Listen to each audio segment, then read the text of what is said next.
Good evening and welcome to Sports Weekly, driven by Terry Hendricks Ford and live at J.J. Wynn's in Holiday City. Also, Sports Weekly presented by Bryan Parks and Recreation Department, the Fackler Monument Company, and the main stops of Northwest Ohio. Tonight's show, it's only reserved for 3-0 coaches, Foz. It really is. And we called, I don't know, that's a little bit too strong. We asked. We challenged, there's the word, the Edgerton faithful. We said, when we have an Eaton coach on, they pack the house. So, Edgerton, we want to see you on Wednesday night. I look across this bar area, restaurant area, and I see nothing but maroon and gold, and that's beautiful to see, Angie. Absolutely. So they've shown up to hear head coach Brody Flegal. The other 3-0 coach joining us later is Archbold head coach David Dominique. And later on, the Foz and his fearless predictions. You were 2-0 last week with your locks of the week. And I don't get enough credit for that. Again, last year I had an overwhelming winning record. I think it's somewhere around 72% with my locks of the week. That's a made-up figure, by the way. It is, but I won a lot more than I lost. This year I start off with 2-0 when I had Clemson covering, and I had Cincinnati covering at 6.5. It eventually went up to 7. But 6.5. So I'm 2-0 on locks of the week. We'll see what happens this week. You've already laid, and you got Super Bowl picks. If you want to, you want to win money, listen to me. That's all I'm saying. That's amazing. So ready to dive in and talk with Edgerton head coach Brody Flegal. Season 3. Does it feel like season 3 already? I mean, you just got done playing, right? Yeah. Well, first of all, thanks, guys, for having us on and being able to talk Edgerton football, support our wonderful community and everybody here that came out to support. We thank you guys for your support.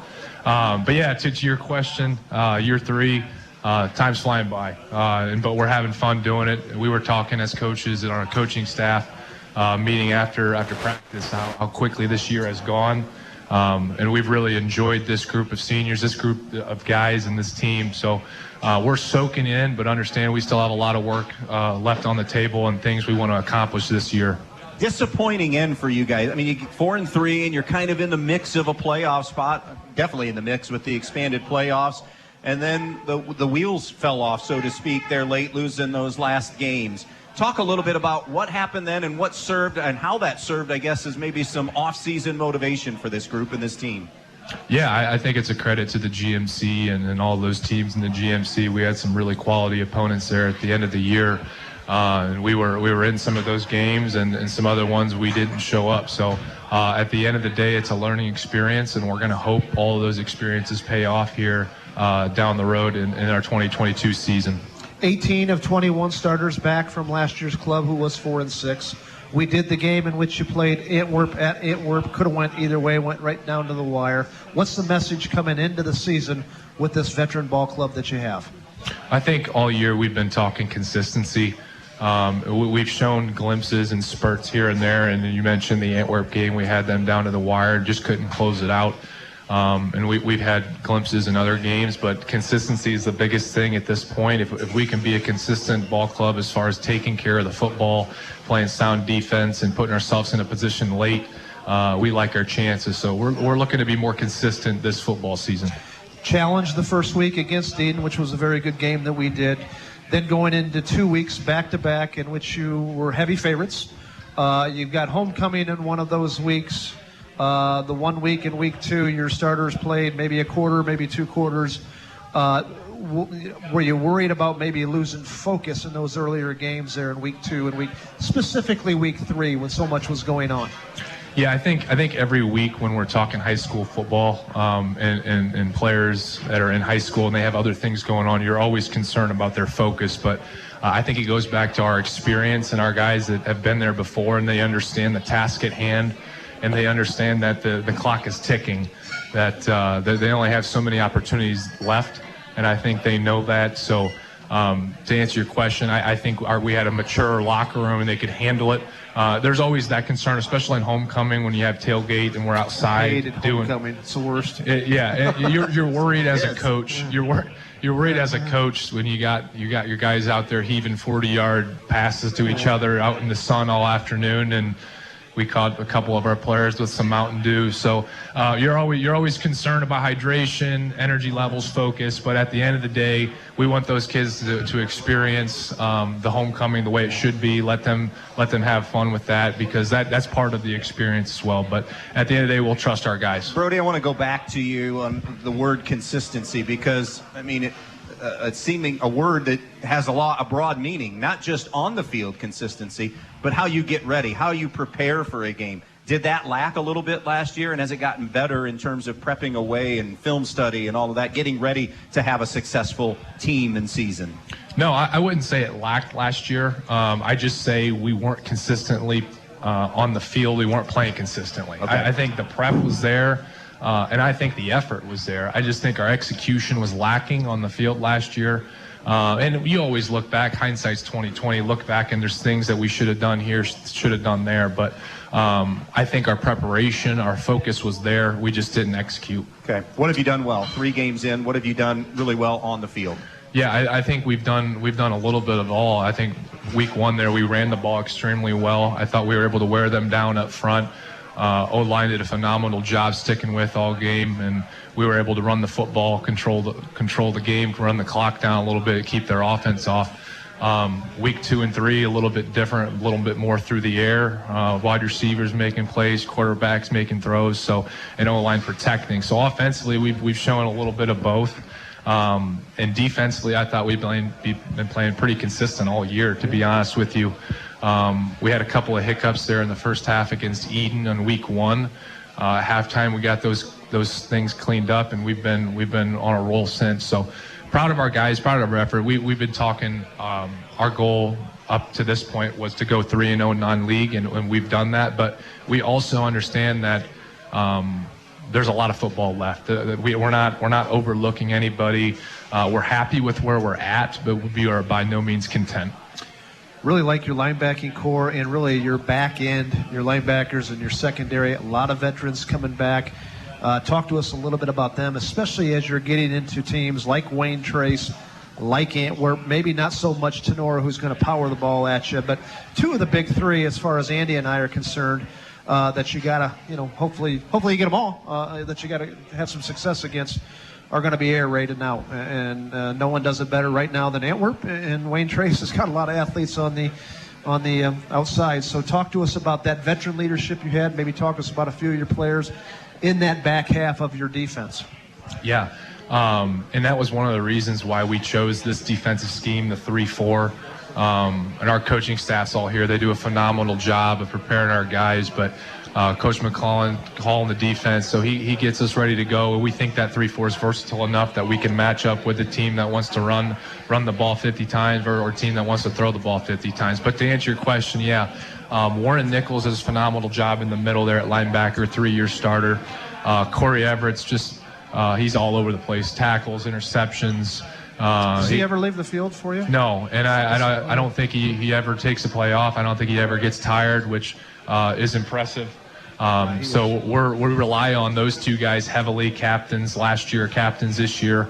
Also Quentin Blue in the secondary does a great job. Caden Pasillo, 3-year starter. So we've got a lot of experience. Ray Pell's down there in the D line, Cooper Everett. So I could go on. We got plenty of guys that know what they're doing. They take pride in their role and they get after it. And switching it over to the offensive side, you talked about that big offensive, physical offensive line, and even though you spread it out and like to do a little tempo, you're more of still a power offense that likes to run the ball with Nichols and with Everts between the tackles.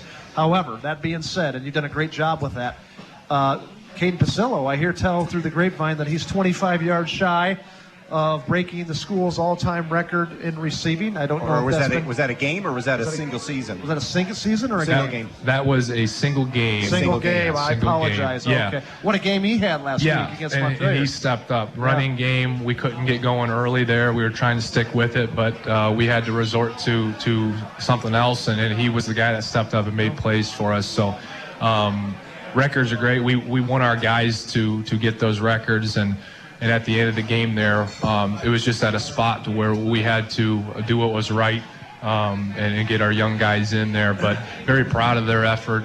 Corey, the Pasilla connection was there all night long. You could have gotten away with it, Coach, because Andy and I were on the radio, and we would explain to everybody why you're throwing the ball deep to Pasilla, even though you were up big. So you could have gotten away with it last week, but good job. Brody, I want to ask you, I've talked to Coach Bumb about this, very successful himself as a head football coach, but what the difference is in having a veteran team, just in how you practice and how the tone is set at practice and how that can carry over to a game versus having an inexperienced team. They might be athletic, but yet they're not seasoned on Friday night. What's that mean in practices? What's that like? Yeah, I just think the transitions are a lot smoother, a lot faster, getting to the spot, knowing exactly what we're doing and how we're doing it and what we were expecting. Especially it started in the summer. I think there was only one time in the summer to when we were filing in, getting ready for a lift, to where our coaching staff had to tell our guys to go stretch. We came in and they were already stretching before we even had got in there. So those little things like that and those little things start to add up. And we're very happy with where we're at, and some of our leadership, senior-wise, they've been there for 4 years now. They know what we expect, and those transitions, those little things are a lot smoother now. Going back, talking about Wayne Trace, big game for you, opening up GMC play this year. And Wayne Trace, for Andy and I, was one of the dark horses to win the GMC. I think they've got a legitimate chance. Andy struggling out of the gates right now, well, but especially offensively. That's more schedule-induced, I think. What do you see with Wayne Trace on tape, Coach? Yeah, no doubt. They pose a tremendous challenge for us. They got big guys up front, and they always do. And their receiving core is athletic, and they are also big physical guys. So quarterback can still sling it. And defensive, they are aggressive. They're running that 3-3, and they are swarming all over the place. So they pose a tremendous challenge for us. And then, like you said, with their record, the 1-2, they played some tough teams in the area, some well-respected programs. So we are definitely not taking them lightly.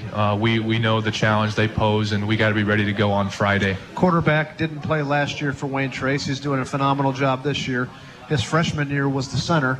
Don't know if I've ever seen that evolution of starting quarterback for a team that could contend for a GMC championship, but that's interesting enough. That was a little tidbit I got, I think, from one of the Edgerton faithful before we started today. I know all the focus is Wayne Trace. I get that. But coming in on paper, how do you see the GMC this year in terms of people that have returning players and talent and everything else? We mentioned a team or two. What do you see in the conference? I think, to be fair, you have to pay respect to everybody that beat you the previous year. And Wayne Trace is one of those teams. Antwerp's one of those teams. Sonora's one of those teams. Every team that beat us last year, Fairview even. I mean, you got to pay your respect to those guys because they got you last year. But if we're looking for on paper bringing back as far as talent level, Sonora brings back quite a bit, and they're playing pretty well right now in Antwerp, and those were the top two teams that finished last year. So out of respect to last year, if I had to give an answer, those would be the two. We mentioned this is your third year as head coach. Where do you feel like you're better now as a head coach than if you think back to 3 games into your career 3 years ago? Where do you feel like you've gotten better? Yeah, I always think you're looking for areas to improve and refine. I just think the little minor details, the little things like printing out stuff, having things prepared in advance, down to the details at practice, things scripted. All those things have gotten a little bit smoother. And it's always the things you're not expecting, especially coming in year one and that COVID year. That was a crazy year. So last year was kind of like my first actual football season. So there's still a lot I'm picking up on. I'm by no means seasoned. I'm just learning as we go and trying to be better the next day. And we've heard through the years, not necessarily at Edgerton, but, bad stories, negative stories about going back. As for those that are listening, you're an Edgerton grad. Sometimes it isn't so fun to go home. This has been a really good process, though, for you, it sounds like, in all phases. Yeah, no, I think everybody understands, and I know I'm coming from a good place. It's not the contract or all that stuff. It's more of about caring deeply for the community and the roots and the families and all that, and wanting to give back and coach some of those athletes coming up that were around when I was a player. So it's been nothing but good. And very thrilled with where we're at right now as a program. Here's a future question. We're talking so much about this year's team. What about numbers throughout the program, through high school, down through junior high, your youth league? I mean, it's all about the present, but it's also all about the future. What does that future look like as a numbers game for Edgerton? Right. Numbers right now, high school are good. Junior high numbers are a little low. It's 7th grade class. There's just not a whole lot of boys in that grade. And the same can be said about 6th grade. But eventually it will come back. Numbers come and go. We try to focus on 10 per year per grade. In this senior class, I think we got 13, 14. There's quite a few. So that's a big class. And then we have a couple smaller classes, but we also had a big freshman class come in this past season. Youth league football, full contact or not full contact? Yeah, we were full contact. Yep. Okay. Yeah, there's a lot of schools of thought on that. Yeah, and we've looked at all different angles of it. One of our concerns was losing kids to area schools that wanted to play contact football. And I understand the safety aspect of it too. It's a double-edged sword. Whatever way you want to spin it, there's pros and cons. So right now, we're going to keep it, but it is something that we have discussed. Okay. Doing a terrific job running the show, 12-9 through 3 years so far, and a date with Wayne Trace on the road. Tough place to play. Going to Wayne Trace, it seems like there's always a story involving an Edgerton trip to Wayne Trace on all these years that we've been doing games that you've heard something about when you've gone there. But Coach said early on, he goes, at least we got them in week 4 when it's not windy out there. You know, that's out in the middle of nowhere. Terrible. It's a miserable experience. Yeah, and like I was talking to Coach Bumb earlier, week 10 was where we had him a couple of years ago, and it was 30 degrees and blowing. Yeah. So we'll take week 4, try to get off on the right foot in the GMC. Absolutely. We look forward to seeing you a couple of times later this month. Good luck this week at Wayne Trace, Brody. Thanks for being with us. Coach. Thanks for having us, guys. Brody Flegal, head coach of the Edgerton Bulldogs, our first guest tonight on Sports Weekly. We talk Archbold football in front of a full house with Dave Dominique coming up next. It's Thirsty Thursday at all the main stops in Northwest Ohio. What does that mean? It means that every Thursday, all day long, you will get any size fountain drink or any size coffee for only 79 cents. All day long, every Thursday, any size fountain drink, any size coffee or cappuccino. Stop in to your main stop and see everything they have to offer every day. Main stops, always there when you need us. The Bryan Parks and Recreation Department would like to wish the Bryan Golden Bears good luck in tonight's game. The Bryan Parks and Rec offers a wide variety of classes for you during the entire year and an array of sporting events all year long. Check out what the Bryan Parks and Recreations Department has going on at bryanparksandrec.com or like them on Facebook. The Bryan Parks and Rec hopes to see you in one of the many parks that Bryan has to offer and enjoy the facilities. Questions about the classes or rental of one of their facilities, call 633-6030. Hi, I'm Sally Jo Metzger with the Fackler Monument Company in Mount Pillier, Ohio. It's fair season, and we'll have a booth at the Williams County Fair this year. Come out and save 10% on all upright memorials. The Fackler Monument Company features the largest indoor memorial display in the tri-state area. You can go online to facklermonument.com to see what we have to offer. And we're bringing you the opportunity to save 10% at the Williams County Fair. The Fackler Monument Company of Mount Pillier, Ohio, serving families since 1924. I want to talk to you for the next 30 seconds about the place to go for your next vehicle. Terry Hendricks Ford on Stryker Street in Archbold. Whether it's a new vehicle for purchase, a lease vehicle, or perhaps a pre-owned vehicle, Terry Hendricks Ford on Stryker Street in Archbold is the place to turn. They also have this fantastic service department as well. Service after the sale. Terry Hendricks Ford, serving all of your vehicle needs in Northwest Ohio. Go to terryhendricksford.com. Welcome back to JJ Wins here in Holiday City. We are heading into segment number 2. Great show coming up next week as we welcome in Defiance head football coach Travis Cooper. And we'll talk a little 8-man football with Stryker head coach Kent Holsoppel. They are off to a really good start. A couple of weeks from tonight, we will have Antwerp head coach Jason Hale on the show and Eden head football coach Bob Olwyn. Now, I just got word today they had a booster meeting scheduled for that night.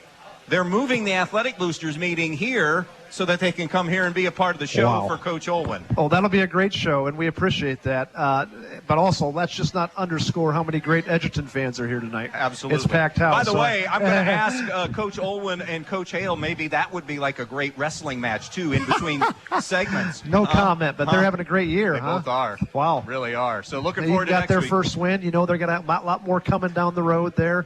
They played a couple cup teams. Yeah. Edgerton, week 1. Antwerp, again, week 2. Got a win last week against Hicksville. Big one with Northwood we'll talk Big about. week this week, yep. Big week So Travis Cooper and Kent Holsopple next week here on the final season of Sports Weekly. So this is your final time together. I don't know if you knew that. You're not. Yeah. Sorry to hear that. Yeah, I know. You have one Wednesday free next year at least. Like, look at the positive. In your 8th season, right, Dave? Dave Dominique? Yeah. Yep. 8th season. Boy, what a successful stint so far. 59-21 coming into this year, a 3-0 start, 12-1 last year, champs again in the NWOAL at 7-0. I know it didn't end the way you wanted it to end with the loss to Liberty Center. But, boy, so much to be proud of with that team last year and what you've been able to accomplish so far in your 8 years at Archbold. Yeah, last year, we talk about it all the time. It was a great year for our program, coming into it. We didn't bring back many starters, but we had a lot of guys that were hungry to get on the field, and they did just an awesome job as a whole. Yeah, and that end game obviously will always stick in our mind, but I think it's really the driving force for our team this year to continue to improve and get better every single week. Non-conference schedule, as always. Archbold plays is very difficult. Gets you ready for a very rugged NWL, which is always very challenging too. Talk to us about those 3, I don't want to use the word preseason, but non-conference games. And also, if you could pause a little bit longer and talk us about the St. Henry experience. And that was a big W. Not very often do we have teams up here that compete against those MAC teams and have any kind of success. You throttled them in week 2. Yeah, when we came into the season, we had an opening in our schedule late last year, and we really didn't know what we were going to do with that week 2 game. And we sent out feelers to everywhere across the state. Liberty Bend wanted to go a different direction, so they were the first team to actually reach out to us, and St. Henry is all on board to do a 4-year contract. And we always hear about the MAC. We know about the MAC here. Obviously, sure. we played Coldwater in the past in the playoffs, and obviously played Anna that one year as well. So we know just the tradition behind them. So we wanted to get somebody on our schedule that knew was going to test us, and definitely they did. The score obviously was a little lopsided in our favor, but it was a close game through 3 quarters. I mean, we had to fight for everything. So we really pride ourselves. If we want to win the NWL, we have to play a tough non-league schedule. So getting Genoa, St. Henry, then Lake, it's good for our guys. I know we've throughout these 3 games, we've had some issues. We've had some things we have to fix, but good teams will exploit you, and that's the big thing. Got to get better from that, and that's what our kind of has been the focus all week this week in practice. Big game against Bryant coming up. Last week against Lake turned out to be really good for you. Started off not so good for you. Talk to us a little bit. Was it, coming off the St. Henry win, maybe the euphoria of that, maybe looking forward to the NWL, or just kind of one of those things where things didn't go your way for a little bit?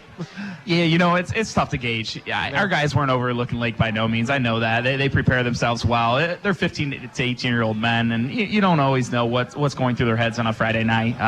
But as a whole, I think when we broke down the film, we look back at it, it's really, we had 5 bad defensive plays, and unfortunately 3 of them turned into touchdowns. So when you have breakdowns in certain areas, the most frustrating part, we were there to make plays, we just to make plays. So that's when you go to film on a Saturday, you can look at that and you can fix it. That's a good part. So when you're watching stuff that you can't fix, that's the biggest problem as a coach. But we're going to fix it. I know our guys have the right mindset to get things fixed, and they will going into this week. Quite a few guys back this year, but I know the focus, at least probably for the media in the preseason, was who you lost. I'm just going to throw out a couple of numbers.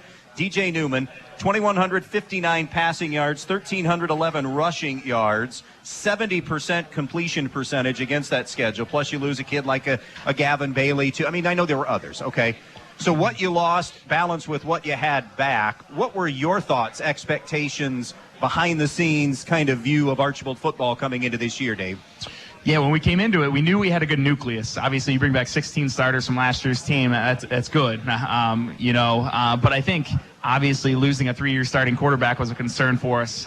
We knew we had 2 guys we thought we could do the job. Were they going to do it like DJ? No, and they don't have to be DJ Newman. That's the biggest thing we've told these guys. You be you, and don't overthink it. Right. Just play your game. And Cade Brenner has stepped in and just done a tremendous job. And he's living in a tall shadow of DJ, but he's doing a good job just doing his thing and taking care of the football and just being a good player as a whole.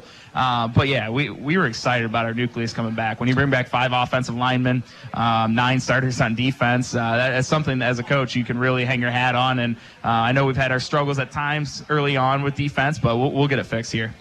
Side note, Cade Brenner's great-great-grandfather played basketball at the University of Michigan. Okay. And his grandfather played football for a little bit at University of Michigan. Oh, I did not know that. There you go. You can I bring knew he was that a back diehard Michigan fan. Oh, I did yeah. not know that. So see, Dave, when you come over here, you inform and entertain us, but Mike returns got the it all. favor. I've got to outwork my friend here because he's got all the talent. So, So what was that quarterback battle like between, you mentioned Cade Brenner won it, Jack Hurst was the other kid in contention. What was that battle like in preseason camp, and what separated Cade to get the nod? Yeah, when you look at those 2 guys, both, obviously we knew they were going to be in the field no matter what. That was the best part. Going into it, you may not start at quarterback. You're going to be somewhere else. We're not going to keep athletes on the sideline. Just doesn't happen. We were not a big enough school to do that. But when you looked at Jack Hurst, he was more of a athlete back there. He was going to run the ball more. Yeah, he had a great arm on him. But the biggest thing with Cade is his decision-making skills. He can make it. You think of a high school quarterback, first, second reads. Cade can make it through 3 and 4 and possibly a check down, and that's something I haven't seen in a long time. His intelligence level is impressive for a quarterback, I will say that. In order to make those checks in 3 and 4 receiver, you must have pretty good offensive line pass protection. Talk to us a little bit about that. Yeah, you're exactly right. Like I said, we brought back 5 starters there, and other guys with experience throughout injuries last year. So we knew we were going to be able to get some time back there. I think everyone coming into this year thought we're going to be very run heavy, which we still run the ball, but our offense needs to be balanced in order to have success, and that's what we've been able to do so far this year. But our offensive line, it continues to improve each week, and we're excited about what's to come with them. Dave Dominique, head coach of the Archbold Blue Streaks, with us. You mentioned the defense, and you mentioned you're going to get things fixed. I mean, you've played well in flashes, obviously, this season. What needs to get fixed? What do you need to get better on that side of the ball defensively? Well, you'll hear any coach say, if you can make a team drive the field, more than likely they're going to make a mistake, especially in high school football. And we're guilty of this too on offense. And, I'm the offensive coordinator. When we get pushed 10, 12, you keep moving those plays down the field, long drives, things happen. So I think our biggest thing on defense is just eliminating the big play. And, we've had flashes in second half. The first 2 second halves of the year have been great. We had one breakdown last week in the second half. It seems like we get off to a slow start. But I give credit to the other coaches. They have some great game plans for us. We're going against good coaches and good players, so they're going to score. And I think the days of old holding teams to 0 points, it's tough to do. What's a good number now in the way wide open offenses? In your mind, what's a good number to give up and you can live with? Yeah, I honestly, keep a team under 14 points, you're going to win football games. Yeah. I guarantee that. You've seen the shift in the college level. Nick Saban, one of the most creative defensive minds, he's shifted over to, if you can score more points, you're going to win. And that's what it's come to nowadays. That's why he brought Lane Kiffin in. That's exactly right. Yeah, you can score more than the other team, you're going to win. So, we want to play good defense as well, tackle well. And we're doing that for the most part. It's just a couple breakdowns here and there, and I have no doubt our guys will get it fixed. Had Grant Redhead on the show last week. Maybe a sneaky team there. Played Van Wert, got smoked. Van Wert, I'm hearing through the grapevine, is good enough to win the whole thing, be a state champion. Who knows if that'll happen. But really kind of unfair to judge Bryan by that week 1 game. Since then, Maumee, Fairview, won convincingly. A lot of momentum for Bryan, a lot of confidence going into this week. Talk to us about the Bears. Yeah, they're a good football team, and that's the big thing. We've told our guys all week long, you got to bring your A game if you want to win on Friday night, and that's every week in the NWL. I think you look at our league as a whole, through non-conference, we went 17-7, and that goes to show just the level of players that we have, coaches that we're going to be going against. But you look at them, Van Wert is a top 4 team in D4. I guarantee it, if not one of the best, obviously. That game was one of those weird ones. It was a snowball effect. Bad things started happening. Things started rolling their way. And you see games like that happen every once in a while. I would liken it to what we did against Liberty Center last year. A lot of things went our way and just kind of early in the first game, obviously, went into our favor. So I look at Bryan up front. That's the best offensive line we've seen. And I know they bring back 3-year starters, three-year starters up front. I think they're like 240, 260, 290. So if you've seen our team, we aren't very big. One of our D linemen sitting in this room, he's not quite that big. But as a whole, though, we know we got to play low in order to have success against these guys and force their quarterback step up in the pocket and make plays. And you've also mentioned once already about 15 to 18-year-old kids, you're not sure what you're going to get. Oh, by the way, it's worth noting, after you start with Bryan is a road game at Liberty Center. Mm-hmm. I mean, it's natural. You've beaten Bryan a lot of times here, recent history. I mean, you're doing everything you can. I feel like it has been a good week preparing and making sure it's about Bryan and not Liberty Center a week from Friday. Yeah, you have to. And I told him tonight, this is a trap game. You know, it's one of those games you look ahead, you're going to end up with a loss. And then your hopes of league titles are out the window. So I think our guys will be ready to go. They know what's on the table this week. And every week from here on out, you can't take a week for granted. You don't know what's coming. So focus on what's here. And obviously we know down the road we're going to have a long road, but it's week by week, and just improve every single day and good things will happen for your program. I could use the word fun. The NWAL, a fun league to follow and cover. Is it a fun league to coach in based on styles and coaches and what you see year in and year out from everybody top to bottom? It is, yeah, and you see a little of everything. You know, you see a wing T style offense like Liberty Center, and they honestly can do it all. That's one thing there. And then you see, wide open offense, of the PHO last year running 5 wide, 75% of their offensive snaps. So it really gets you ready for the playoffs, in my opinion. You see a lot of different styles of play, and I think the biggest thing, physicality. It is a physical league. You're not just going to show up and win. It doesn't work that way. So, and that's the big thing we tell our guys every single week. It's prepare well, and good things should happen. We know you have aspirations about winning the NWAL again. Talk to us about some of the front runners. Of course, Liberty Center you've touched on a little bit, maybe some other teams. Yeah, obviously Liberty Center, one of them, Wasion. Just you look at their skilled guys coming back, it's hard to match up with something like that. They bring back 3 probably the top wide receivers in all Northwest Ohio, not taking anything away from kids, but they're just very good there. And then the quarterback, second-year starter. And then I look at actually Patrick Henry as well. They're still young. They're all juniors, but they have some playmakers there. And I think their biggest concern would be depth. Can they make it through injury-wise? But you look at some other teams, Bryan right there, and then right now, honestly, the rest of our league, I have no clue where teams fall in, and it's gonna be a slugfest throughout the rest of this season, And I think some new coaches in the league definitely has brought some spark to their programs in Evergreen and Swanton, and I think these next 7 weeks are gonna be crazy. A long way away. This is the last question you ever want to hear. But Division 5, your region is just God, loaded. You're loaded, and I know you're worried about Bryan. I get it. But that's one hell of a region. That's Murderer's Row. Yeah. So let's throw out some names for everybody to hear that's in there. You don't have to touch. Don't just say who they. I mean, it's incredible. I said it a couple weeks ago. Somebody asked me the same question. I said, well, good thing you don't have to play all 16 because it'd be brutal. But, you look at, in my mind, you look at Coldwater, Elmwood, Eastwood, those at the top, Liberty Center. You got Huron, you got Otsego. It's crazy. I think I saw Liberty this week right down to the wire. Exactly, yeah. I mean, they're solid teams. And, even an OG that's starting 0-3 right now, would you want to play them as a 1 seed and face them as it's going to be brutal. You mentioned, we're talking postseason now. We've got a year under our belts. What were your thoughts of playing then with 16 teams in? Did they change from when we asked you the question last year? Because I don't honestly remember what your answer was, if you liked it or not, but did anything change from what it might be to what it ended up being like? I know it's here for probably to stay. Yep. So what are your thoughts on 16 now after playing it a year? Yeah, truthfully, last year, and you asked me that question, I was not a huge proponent of it. I think for me, I thought 8 to 12 was okay. I didn't like the bye, though. So if it was going to be 12, I'd prefer it to been 16. I didn't like the bye the 1 year when we had that. It's tough, with taking a week off and just trying to mentally prepare yourself. These kids are used to rhythm. But now, in our region, 16 is a great number. Yeah, I figured that would change. You almost had a scenario that Bummer and I have talked about this week. The Bryan game almost became a Thursday game or a Saturday because of our official shortage. Mm-hmm. You have a really good athletic director in Al Gladio, and what's it like from that perspective and from a coaching perspective to know that, you know what, we may get a game change, and this is a real issue that we're dealing with. What are you hearing on a coaching end of things? Yeah, it's only going to get worse. There's not many officials out there, and honestly, they don't get enough credit. I know there's a lot of people on them. They're not doing a good job, but let's be real, they don't get paid enough to do what they're doing.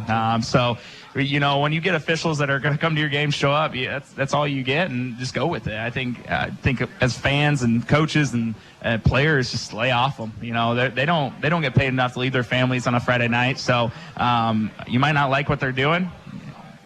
Let it go. I think I'd rather be a football official than a basketball official. Agreed. You're farther away from some definitely idiocy, Yep. Right? Here's why it's tougher. Not why, but a reason why it's tougher to get football officials.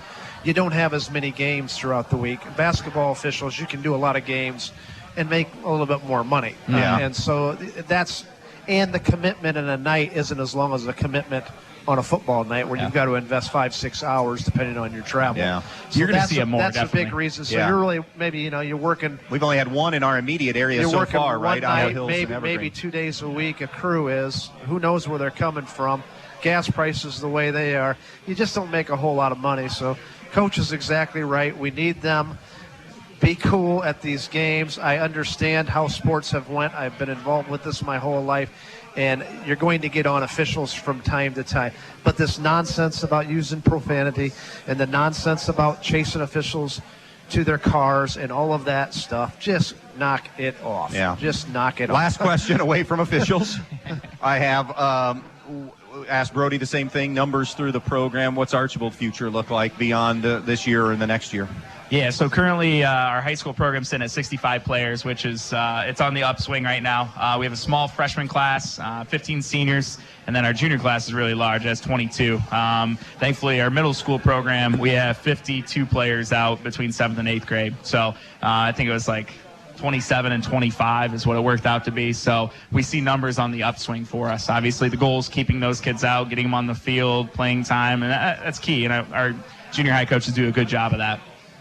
All right, that's going to do it with Dave Dominique. They go Bryan at home and then at Liberty Center the next couple of weeks. This is your 8th year. This is our 7th year doing it. We appreciate you coming on every single year, and thanks for helping support and be a part of our show every year. Yeah, thank you very much. I always appreciate this opportunity. Thank David you guys. Dominique, head coach of the Archbold Blue Streaks, our guest here in segment number 2 tonight.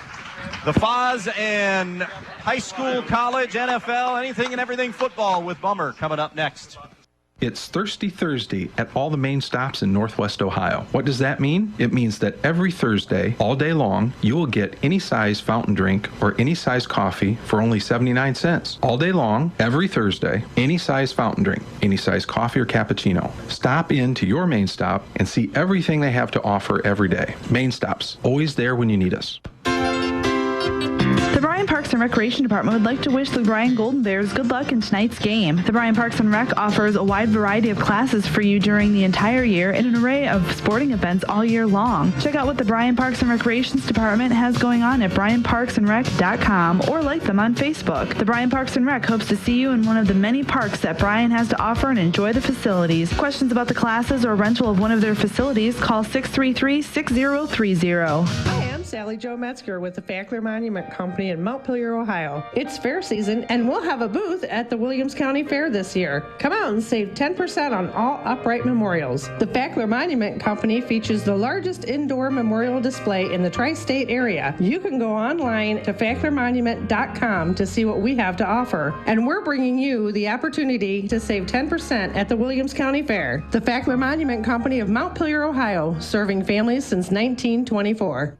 I want to talk to you for the next 30 seconds about the place to go for your next vehicle. Terry Hendricks Ford on Stryker Street in Archbold. Whether it's a new vehicle for purchase, a lease vehicle, or perhaps a pre-owned vehicle, Terry Hendricks Ford on Stryker Street in Archbold is the place to turn. They also have this fantastic service department as well. Service after the sale. Terry Hendricks Ford, serving all of your vehicle needs in Northwest Ohio. Ohio. Go to terryhendricksford.com.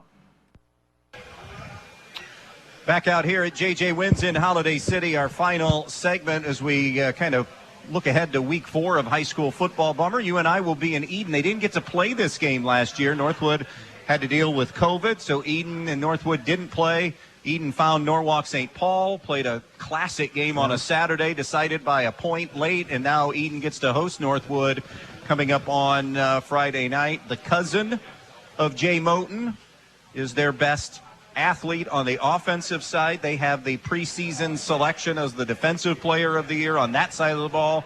Bob Olin told me today it's going to take a couple of possessions to get caught up to the Northwood speed a little bit. And they're a fairly veteran team that were injury riddled last year.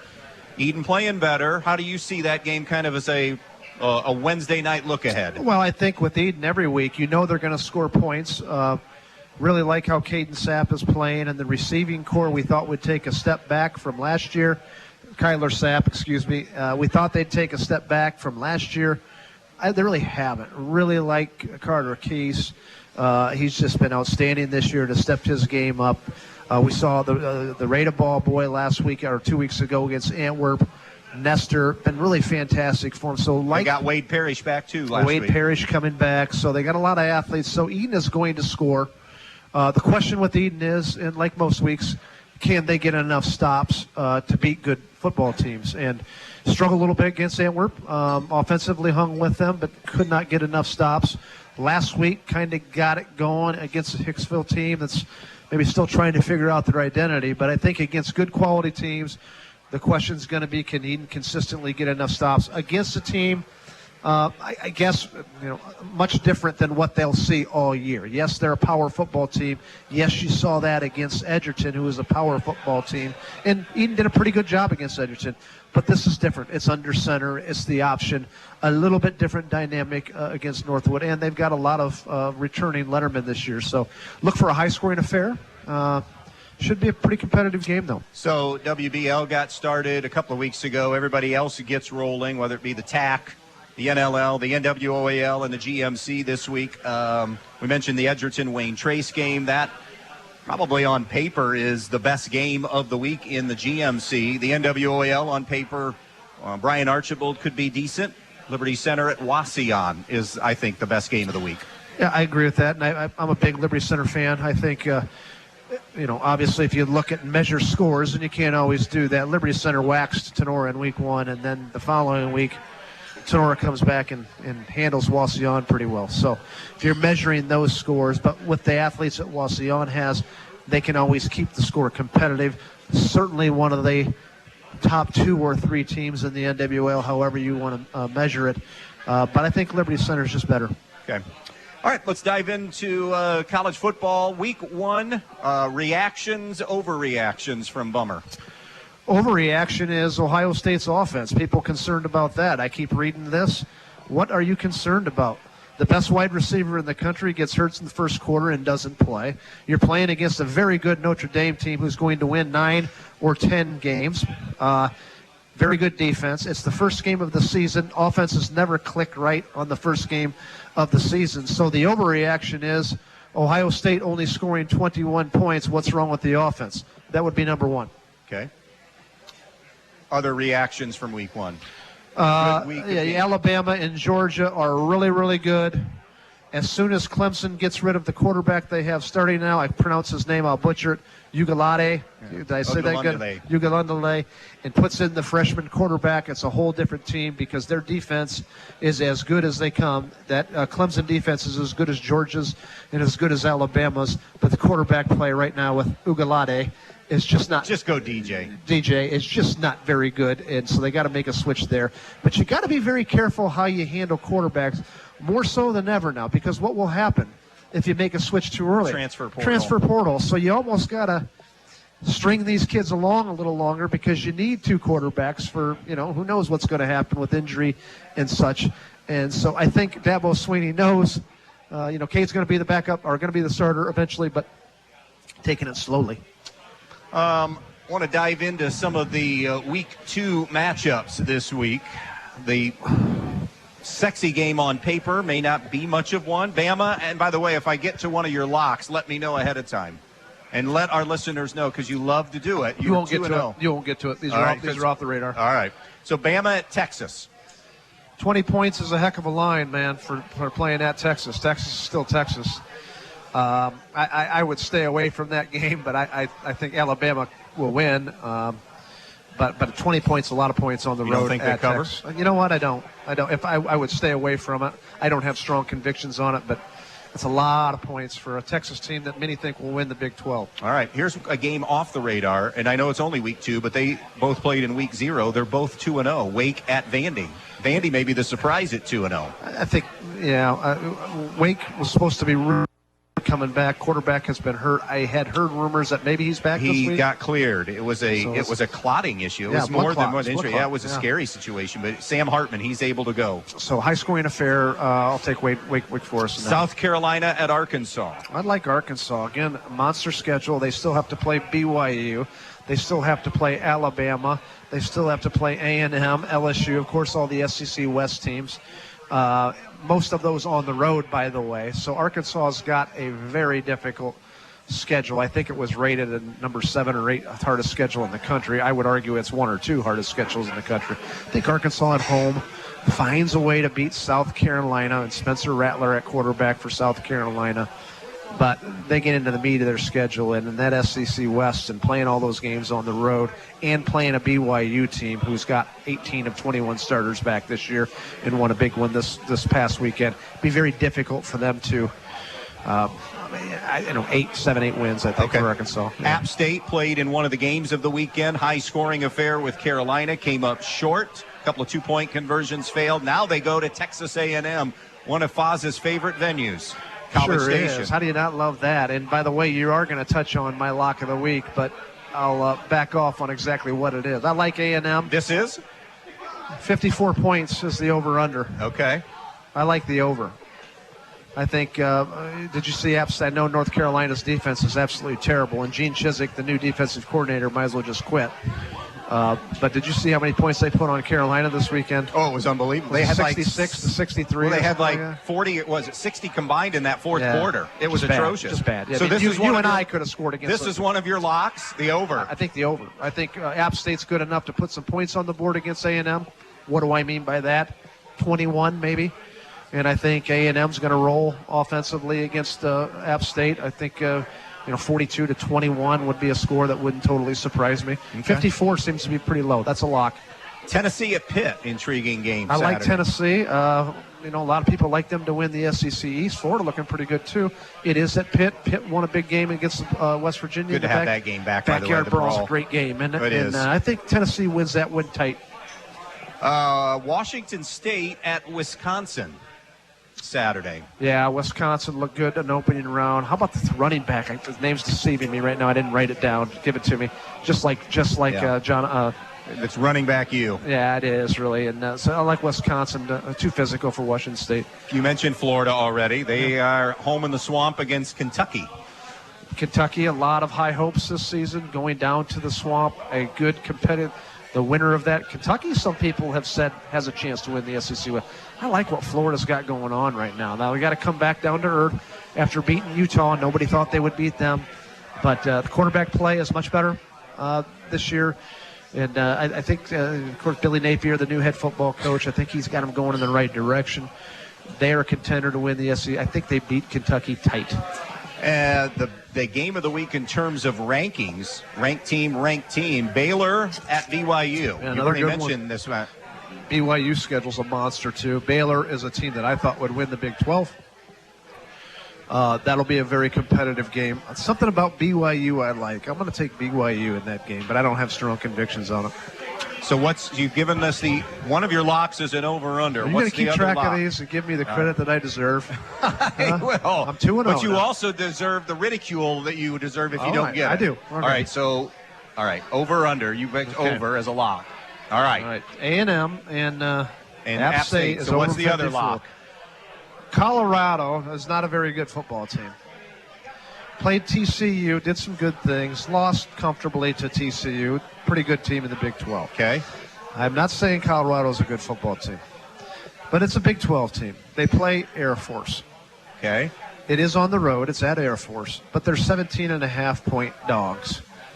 My other lock is Colorado does not win, but they do cover. Okay. You got her? That game is on, too. Yeah. So I have a reason to watch that game as the hashtag Foz Lock of the Week. See how I do. All right. So that takes care of high school and college. NFL starts this week. Yeah. Okay. Yeah. Give us, before we dive into anything, give us your, by the way, only the Browns can muck up what happened in the offseason, right? Okay, so Baker is the big story going into this offseason. And then all of a sudden Deshaun Watson becomes, and he gets the guaranteed money and everything that's come with it. So where do the Browns, in your estimation, fall this season? And how they handle that was, by the way, an atrocious handling of that whole situation. I would argue that the AFC Central is the best division in the NFL. North now. You're showing your old age by saying I would argue Central. that that's the best division in the NFL. What say you? I'm not going to argue Who's with you. bad in that I'm not division? going to argue with you. Yeah. Pittsburgh, they're saying, is the worst in that division. They're going to be fine. Trubisky's better than what Big Ben was last year. Okay? Big Ben wasn't very good last year. Cincinnati's favored to win it. Baltimore. Cleveland's roster is still loaded, even though there's quarterback issues. So I think that division. So 10-7, 11-6, 12. What are the Browns? Oh, I don't know. Not 12. No, not 12 wins. 10-7. I think 10-7 is reasonable. Okay, and get in. Yeah, possibly. But again, that division's tough, so it's going to be hard. Baltimore could win that division. It's going to be tough. I don't know. You know, All right. The NFL's the NFL. You know, the difference is 1 or 2 games. Conference championship teams. Who do you like in the AFC playing each other? That's a tough one. I thought about this. I'm going to give you mine. Okay. Bills, Chargers. So we're going to see that. No, we're going to see Bills and Rams on Thursday, aren't we? Yeah, that's a great opener, by the way. Yeah, I mean, I think that's fine. I like the Bills in the AFC. On paper, I guess they're probably the favorite. In the NFC, what do you got to probably look in the NFC West, wouldn't you say? See, I got Rams, Niners in the other conference. Yeah, and then whoever wins the Rams and Niners in that division, which could go either way there. I mean, Rams probably got a little more talent, especially since the Niners breaking a new quarterback. One of those two. Rams Super and Bowl Niners. pick? Bills. Bills to win it. Yeah. All right. How's that sound? That was how I had. So you got to go somebody else. No, we'll just write it together. Anything else? Anything we missed? No, it was else fun. is I on watched the a lot. Fox's I watched a lot of college football this weekend. I got something for you. All right. I'll bet you didn't do this. I did. On Sunday, I watched Jackson State, Mississippi, who's going through a flood right now. Do you know who Jackson State's head football coach is? Well, yeah, Coach Prime. I absolutely love Coach Prime. Did you like him as a player, and that's carried over, or not? Yeah, I did, but I really got a new respect for him now. He's good. And Jackson State is legitimate. They beat Florida A&M this weekend, something like 1,000-0. It was a rout down in Miami. And by the way, nobody's taking advantage of NIL more than Coach Prime. He is. Now, if you want an interesting TikTok foul, go to Jackson State Athletics or football or something like that. Boy, I never knew. I never saw this coming. Listen, a TikTok buddy. Jackson State Get foul. on there and Google Coach Prime, Jackson State, and see all the things he does for recruitment and that's the name of the game. Promoting Jackson State. And I'm telling you something, he owns Mississippi right now. It isn't Lane Kiffin, okay? It isn't Mississippi State Mike Leach. It's Coach Prime who owns Mississippi. In a million and I years, love him. I never would have guessed we would have gotten a bummer Jackson State bringing up a Jackson State it's fun. TikTok follow. Watch it, man. It's fun. You a TikTok guy? No, I'm not, but I check out Coach Prime, and it kind of navigates me that way. I want a TikTok bummer video. I don't even know. Maybe it's. I don't know what it is. I just know I go navigate through there, and I see Coach Prime, and I'm hitting that. So, good show tonight. Thanks to Brody Flegal and David Dominique. Thanks to this great turnout tonight. Terrific crowd tonight. Travis Cooper of Defiance.